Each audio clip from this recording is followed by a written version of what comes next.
The Great Gatsby, a book by the only respected guy in the world named Scott.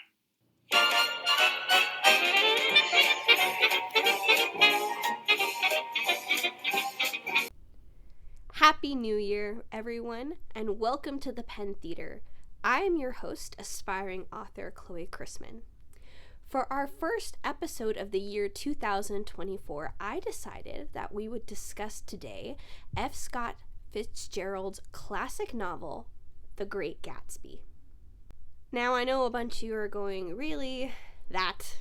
The book they made us read in high school? Is that necessary? But at some point, it was deemed a critical piece of American literature, and it's been added to American education ever since, and you gotta question why. I myself was one of those people that had the hard time picking up my copy junior year of high school, and it just was so hard to connect with it. But considering back on it, I felt that the story does have a symbolism that really relates to the New Year celebrations.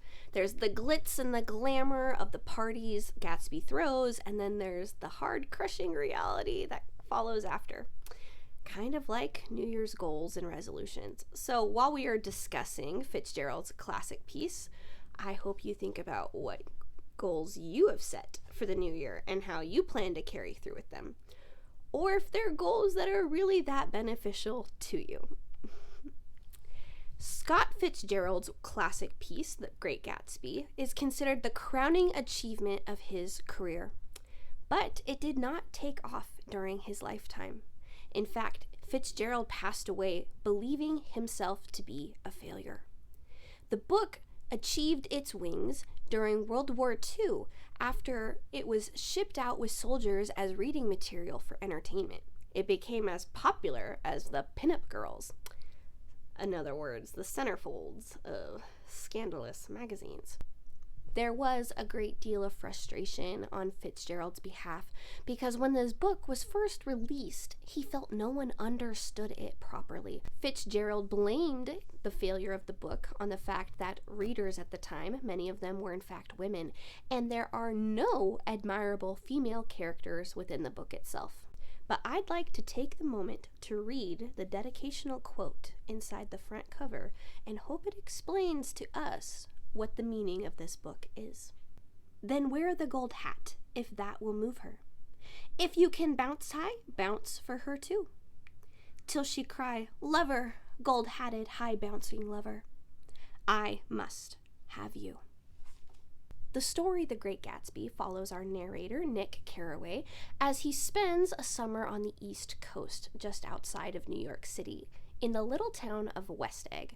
Across the bay is East Egg, the fictional town of the Old Money Society. West Egg is the home of the new mansions and the new money, such as actors that rose to stardom in this time period because of the silent film industry, and even bootleggers who made their money selling alcohol illegally to build massive mansions and skyrocket themselves into glamour. An interesting take in this book is that our narrator, Nick Carraway, is not our main character. The book is entirely told from his first-person perspective, but it's dedicated in and of itself to Gatsby, which fits with both the title of the novel, clearly stating that Gatsby is our main character, but also fits with the perspective of Nick's serious focus on Gatsby in his life and his struggles. When Nick arrived in West Egg, he was invited over to his cousin's home where he was blessed to see their extravagant lifestyle and their fortunes as they had been spending moving about, and they hadn't been in New York for too long since they had originally come from Chicago. Daisy Buchanan is his cousin, and she is living a lavish lifestyle with but the flick of a finger she can have anything she requests, and yet still there's an awkward, uncomfortable tension around her home, primarily caused by her husband, Tom Buchanan. Now, part of the reason why these characters have moved from Chicago to New York and to several other places without spending much time in the same place generally is because Tom Buchanan is not a faithful husband to his wife. He has had multiple affairs, which Nick is just now learning about, and a current affair happening in New York City. Nick learns of the affairs Tom is having when he arrives to their home for dinner, and while having dinner, the phone rings and Tom leaves the room to answer it. Daisy goes on some uncomfortable spiels about random topics, but as she's distracted, she gets up in a huff and goes to the next room, leaving Nick alone at the dining table with Jordan Baker. As soon as Daisy leaves, Nick tries to be a gentleman and speak to Jordan about her career in golf, but she immediately silences him so that way she can eavesdrop in on Tom and Daisy's argument in the next room. This is where Jordan reveals to Nick about Tom's betrayal over the past several years of their marriage. 2 major movie adaptations have been made in the modern day, starting with 1974's The Great Gatsby, distributed by Paramount Pictures, and more recently 2013's Gatsby, distributed by Warner Brothers Studio. Both versions are very honorable of the source material, with yet their own tastes and flavor. It is very interesting to see how the same story can be interpreted in such differing ways. The first film, 1974's edition, tends to follow the slow pacing of the novel itself, as Nick calmly and surely quietly gives us the story from his previous witnessings of these events and matters. Whereas the 2013 edition has this high-speed, intense beginning that immediately crashes down into the slow discomfort of the later half. The beginning half of the movie does very well to reflect the chaos of Gatsby's parties themselves, which I feel was the director and the writer's choice. They wanted to capture the insanity of the extreme parties Gatsby would host just for the chance that Daisy would wander in. Trying to decide which version of the movie is more faithful to the novel is kind of difficult, because the first edition has a lot of simple dialogue lines that are directly from the book thrown in there in the proper place, whereas they're not there in the 2013 edition. But yet, many actor portrayals in the 2013 edition fit so perfectly, and they put some of the scenes in the correct place. Whereas in the 1974 edition, after Nick has learned of Tom's betrayal of his wife, Daisy is with Nick outside on her porch discussing the circumstances and telling Nick about when her daughter was born. She said she woke up after giving birth and her husband was who knows where to be found, and she asked the nurse immediately what she had had, and the nurse told her it was a girl, and her response was tears and saying, "I'm happy it's a girl. I hope she will be a beautiful fool, because that's the only way she can survive in this world, is to be a beautiful fool." It is clearly a desperate cry of emotional turmoil as Daisy discusses her issues that she can't continue to bury beneath the surface. Immediately after, Tom comes to the back door and asks Daisy what she's putting in Nick's head. And when she gives some kind of excuse about a sporting event, Tom turns to Nick and says, "Don't believe everything a woman tells you," as if he's defending his case to his old college friend. So even as Nick is visiting in their home, they are fighting for his validation. Both sides of this marriage are fighting for validation from a relative they haven't seen since before the war. The first half of this scene is in fact found in both movies, but only in the 2013 is it placed at the correct moment in the story. In the 1974 version, this discussion between Daisy and Nick takes place after Nick has been taken to New York City by Tom to meet his mistress, Myrtle Wilson. Whereas when it's originally placed in the book, it gives Daisy's desperation of agony, sharing it with Nick before he's had time with Tom and with Myrtle in the city. However, this movie does not follow up with Tom's rebuttal. The 2013 edition also neglects to put Tom's sentiment into the scene, but it does happen in the correct place in this timeline of the story. So after dinner, the awkward sentiments are shared, Tom recants them, and they go about continuing to be happy and putting on a show for their guests. Nick goes home to the other side of the bay, to West Egg, and out on the lawn, he sees the shadowy image of Gatsby staring across the water at a blinking green light. The symbolism of the green light itself is discussed more as the book goes on, and it's represented beautifully in both movies about how the green light is the light at the end of Daisy's dock, and Gatsby is standing on his lawn, longingly reaching for it as if it is Daisy herself. Both movies are wonderfully authentic, but they each do take their own creative liberties. Since the story is primarily told in first-person narrative, only Nick's perspective is given. In the 1974 edition, though, they chose to expand the side story of Gatsby and Daisy's emotional affair. Rather than playing these moments as flashbacks, where Jordan is telling Nick about Daisy's past and her emotional connection to Gatsby, it is played out as if Daisy herself, is discussing these things with Gatsby, while Nick is nowhere to be seen. This was clearly a creative choice of the writers and the directors of the movie, since all private conversations between Gatsby and Daisy are never given detail in the book itself. Nick is standing there awkwardly as Gatsby and Daisy reunite for the first time in 5 years, and he just turns around and walks out his back door into the rain because he'd rather stand out there than invade their privacy. When he comes back, he hears hushed whispers and he can't interpret what they're saying, and he politely, like a gentleman, makes a little bit of noise to announce that he's back in the house so that way he can enter the room, but still they don't hear him, and he has to do it repeatedly until finally they look up and he's invited into their conversation. The take on having these moments of their romance discussed between the characters felt both informative but yet forced, as Daisy discusses why she married Tom instead of waiting for Gatsby to return from the war.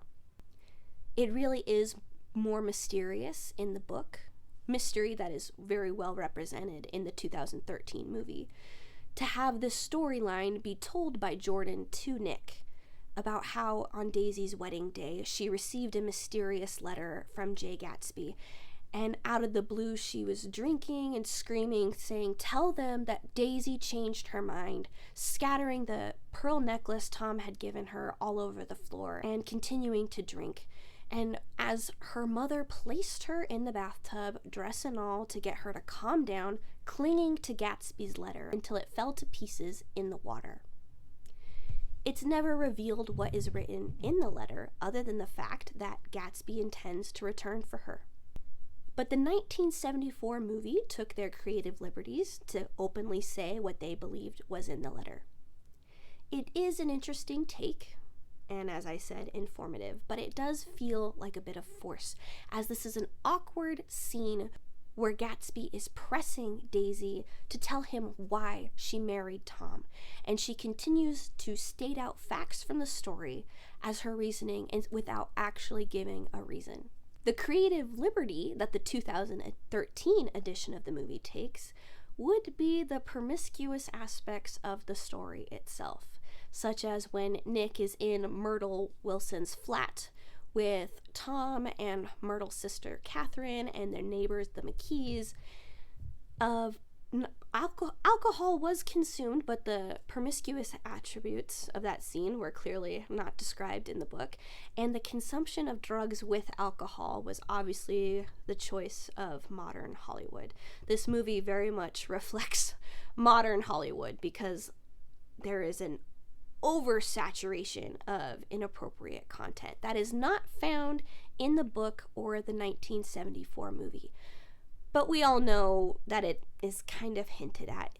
I mean, these are people too. These are grown people. These are people that went through World War I. They know these things. It doesn't need to be depicted to us so blatantly, which is one of the major reasons that I do not fully care for the 2013 edition of the story. However, both the cast for the 1974 and the 2013 do a fantastic job representing the characters, that it's somewhat hard to pick which version of the characters you'd favor. Discussing which Nick Carraway I like more is a little difficult. Part of the creative liberties found in the 2013 edition is that the story begins with our Nick Carraway in a mental institution, being treated for his extreme fits of anger. This is not in the original source material. This is very much the creative liberty of the directors and writers of the movie. Yes, Nick feels great amounts of frustration and anger by the end of the story, but it is never said that he is forcibly sent to a mental institution to handle these things.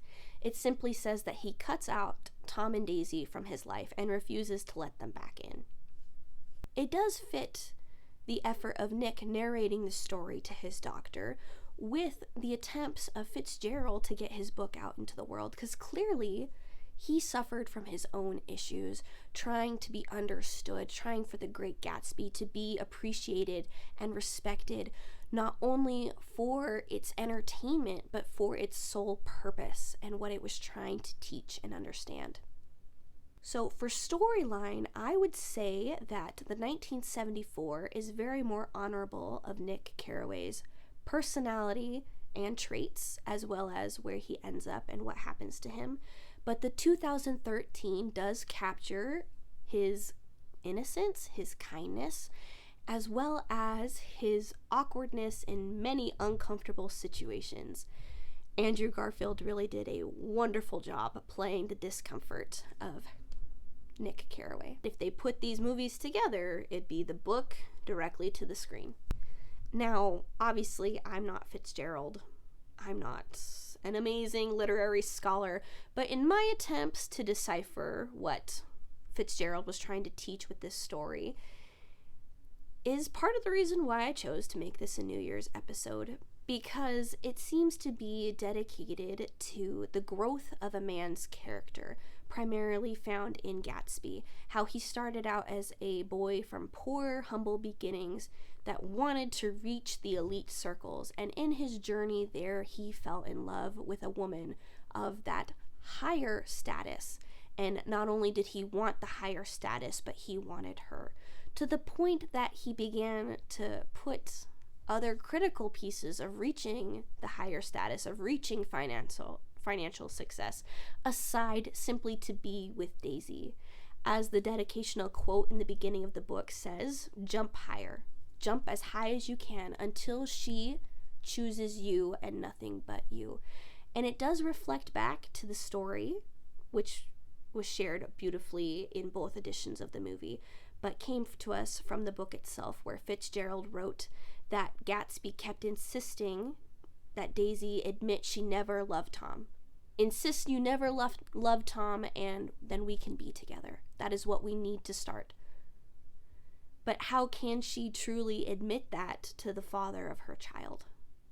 To her own husband, even if he has betrayed her? How can you truly say that you never loved him?